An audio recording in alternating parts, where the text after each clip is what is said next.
चांदनी रात की सफेद चादर में लिपटा हुआ गांव उस रात कुछ अलग ही लग रहा था, जैसे हवा भी किसी अनजाने डर को अपने साथ लिए घूम रही हो। शहनाइयों की मधुर आवाज के बीच एक डोली हवेली के दरवाजे पर खड़ी थी, जिसमें बैठी दुल्हन की आंखों में खुशी से ज्यादा एक अजीब सा साया झलक रहा था। जैसे ही उसने धीरे से अपना घूंघट उठाया, उसके कानों में एक ठंडी फुसफुसाहट गूंजी। ये सफर सिर्फ विदाई नहीं, एक शुरुआत है, मौत की शुरुआत। दुल्हन का दिल जोर से धड़कने लगा और उसके हाथ अनजाने डर से कांप उठे। कही अनकही बातें, हिंदी हॉरर स्टोरी।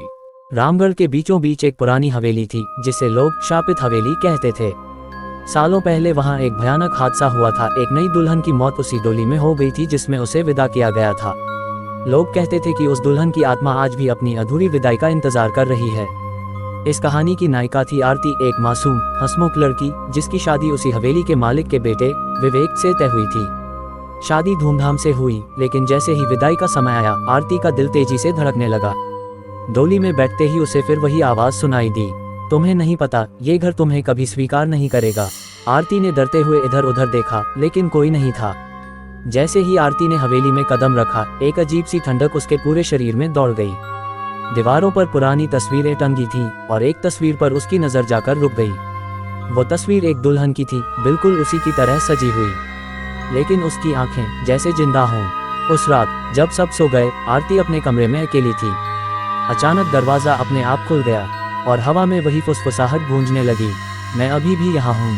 आरती ने देखा, सामने आईने में उसका चेहरा नहीं, बल्कि वही पुरानी दुल्हन खड़ी थी। उसकी आंखों से खून बह रहा था। अगले दिन आरती ने हवेली की पुरानी नौकरानी से उस दुल्हन के बारे में पूछा। नौकरानी कांपते हुए बोली, उसका नाम कावेरी था, उसे जबरदस्ती इस घर में लाया गया था और उसी रात उसकी हत्या कर दी गई थी। आरती के पैरों तले जमीन खिसक गई। हर रात आरती को वो आत्मा दिखाई देने लगी। कावेरी की आत्मा उससे कहती, तुम्हें मेरी जगह लेनी होगी। धीरे धीरे आरती का व्यवहार बदलने लगा। उसकी आंखों में अब डर नहीं, बल्कि एक अजीब सी ठंडक आ गई थी। एक रात आरती ने विवेक को हवेली के तहखाने में देखा, जहां दीवारों पर खून के निशान थे। विवेक हंस रहा था, हर नई दुल्हन इस घर की बलि बनती है और अब तुम्हारी बारी है।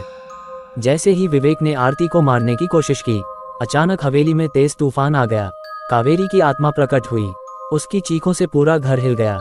अगली सुबह गांव वालों ने हवेली को जला हुआ पाया। अंदर से कई लाशें मिली, लेकिन आरती का कोई पता नहीं चला। कुछ लोगों का कहना है कि उन्होंने रात में एक डोली को हवेली से निकलते देखा था, जिसमें एक दुल्हन बैठी थी और उसके साथ कोई और भी था जिसकी आंखें खून से भरी थीं।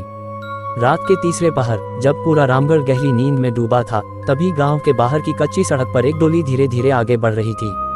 हवा में घुंघरुओं की हल्की हल्की आवाज गूंज रही थी, लेकिन उस रास्ते पर कोई बाराती नहीं था। डोली के अंदर आरती बैठी थी। उसका चेहरा घूंघट में छिपा था, लेकिन उसकी उंगलियां कांप रही थीं। अचानक उसे फिर वही आवाज सुनाई दी, अब तुम मेरी हो, इस डोली से कोई लौटकर नहीं जाता। आरती ने डरते हुए घूंघट उठाया और सामने बैठी थी कावेरी। कावेरी की आंखें लाल थीं और चेहरे पर दर्द साफ दिखाई दे रहा था। वो धीरे से बोली, मैंने इस डोली में अपनी जान गंवाई थी और अब ये डोली हर उस दुल्हन को अपने साथ ले जाती है जो इस हवेली में आती है। आरती ने कांपते हुए पूछा, मुझे क्यों? कावेरी की आवाज अचानक भारी हो गई, क्योंकि तुम भी उसी खून से जुड़ी हो। आरती को अचानक कुछ अजीब सा महसूस हुआ, जैसे उसके दिमाग में कोई पुरानी यादें जाग रही हों। उसे दिखा एक औरत जो उसी हवेली में रो रही थी और उसके सामने खड़ा था विवेक का पिता। कावेरी ने कहा, तुम उस औरत की बेटी हो जिसे इस हवेली ने बर्बाद कर दिया था। आरती की आंखों से आंसू बहने लगे। डोली अब एक पुराने शमशान के पास रुक गई। चारों ओर जलती चिताओं की राख फैली हुई थी और हवा में जलने की बदबू थी। कावेरी ने धीरे से कहा, यहीं से सब शुरू हुआ था और यहीं खत्म होगा। जैसे ही आरती डोली से बाहर उतरी, जमीन हिलने लगी और अचानक मिट्टी के नीचे से कई हाथ बाहर आने लगे। वो हाथ उन दुल्हनों के थे जिन्हें इस हवेली ने अपनी बलि बना लिया था। उनकी आंखें बंद थीं, लेकिन जैसे ही कावेरी ने चिल्लाया, अब समय आ गया है, सभी आंखें एक साथ खुल गईं। उनकी नजरें सीधे आरती पर टिक गईं।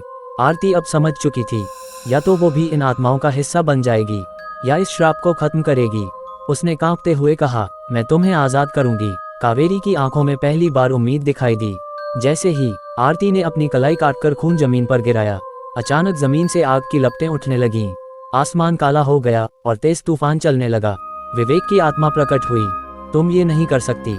लेकिन इस बार आरती अकेली नहीं थी, सभी दुल्हनों की आत्माएं उसके साथ खड़ी थीं। एक भयानक चीख के साथ विवेक की आत्मा जलने लगी। हवेली का श्राप टूट गया। डोली धीरे धीरे राख में बदलने लगी और कावेरी मुस्कुराते हुए बोली, अब हम आजाद हैं। सुबह जब गांव वाले शमशान पहुंचे तो उन्होंने देखा वहां सिर्फ राख थी और उस राख के बीच एक लाल चुनरी पड़ी थी। लेकिन जैसे ही एक बूढ़ी औरत ने उसे उठाया, उसने सुना कहानी अभी खत्म नहीं हुई कि रामगढ़ गांव में फिर से शहनाइयां गूंज रही थीं। हर कोई खुश था, लेकिन हवाओं में एक अजीब सी बेचैनी थी। नई दुल्हन नैना की विदाई का समय आया। जब वह डोली में बैठी, अचानक उसकी सांसें तेज हो गईं। उसे लगा जैसे कोई उसके बहुत पास बैठा हो। धीरे धीरे उसने अपना चेहरा घुमाया और उसकी चीख निकल गई। उसके बगल में एक और दुल्हन बैठी थी, लाल जोड़े में झुका हुआ सिर और आंखों से बहता खून। नैना डर के मारे कांप रही थी। वो दुल्हन धीरे धीरे अपना सिर उठाती है, लेकिन वो कावेरी नहीं थी। उसका चेहरा पूरी तरह जला हुआ था और होठों पर एक डरावनी मुस्कान थी। वो फुसफुसाए, तुम सोच रही थी सब खत्म हो गया। डोली अचानक रुक गई। चारों ओर घना अंधेरा छा गया। नैना ने बाहर झांका तो पाया कि वो उसी पुराने शमशान के पास है जहां आरती ने श्राप तोड़ा था। लेकिन इस बार वहां शांति नहीं थी। जमीन फिर से हिलने लगी और राख से आवाजें आने लगीं। अचानक राख के बीच से एक आकृति उभरी। वो आरती थी, लेकिन उसका चेहरा शांत नहीं बल्कि डरावना था। उसकी आंखें काली हो चुकी थीं। वो बोली, मैंने उन्हें आजाद किया लेकिन खुद को नहीं। कावेरी और बाकी आत्माएं तो मुक्त हो गईं, लेकिन डोली अब भी श्रापित थी और अब वो आरती की आत्मा से बंध चुकी थी। आरती ने नैना की ओर देखा, अब ये श्राप तुम्हें सौंपना होगा। नैना भागने की कोशिश करती है, लेकिन उसके पैर जैसे जमीन में जकड़ गए हों। चारों ओर से आवाजें गूंजने लगीं। डोली कभी खाली नहीं रहती। आरती धीरे धीरे उसके करीब आई और उसका हाथ पकड़ लिया। जैसे ही आरती ने नैना का हाथ पकड़ा, उसका शरीर ठंडा पड़ने लगा। नैना की आंखें धीरे धीरे बंद हो गईं और उसकी आत्मा डोली में कैद हो गई। सुबह जब गांव वालों ने डोली खोली तो अंदर नैना की लाश थी, लेकिन उसके चेहरे पर एक अजीब सी मुस्कान थी और उसकी आंखें पूरी तरह काली हो चुकी थीं। उस दिन के बाद रामगढ़ में एक नया डर फैल गया। अब लोग सिर्फ हवेली से नहीं बल्कि हर डोली से डरने लगे, क्योंकि अब कोई नहीं जानता था कौन सी डोली किसे अपने साथ ले जाएगी। नैना की मौत के बाद रामगढ़ गांव पूरी तरह बदल गया था। अब यहाँ शादियां दिन में होती थीं और विदाई कभी डोली में नहीं होती थी।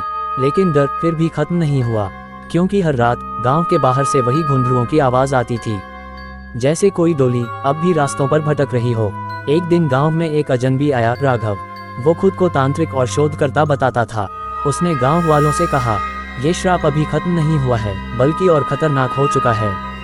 गांव वाले पहले तो डरे, लेकिन फिर उन्होंने उसे सब कुछ बता दिया। राघव ने हवेली के खंडहरों में जाकर जांच शुरू की। उसे तहखाने में एक पुरानी डायरी मिली